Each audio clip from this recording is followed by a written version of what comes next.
Attention, la plus grosse révélation de Stranger Things est cachée dans le livre. Bonjour tout le monde, ici Cinémasqué.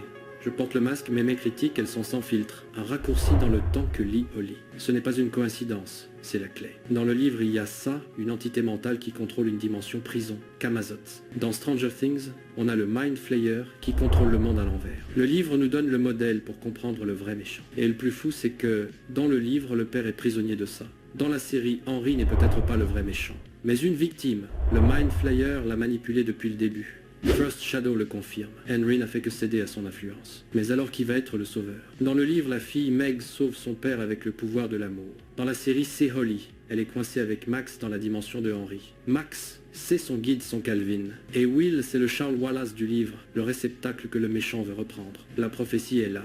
Holly va utiliser ce qu'elle a appris, dans le livre pour libérer Henry, de l'emprise du Mind Flayer. La fin était spoilée depuis le début. Ce n'est pas une guerre de pouvoir, c'est une guerre pour libérer une âme. Holly est la clé, l'amour est l'arme. Vous y croyez? Dites-moi tout en commentaire. Le masque se retire, mais revient toujours. A bientôt sur Cinémasqué.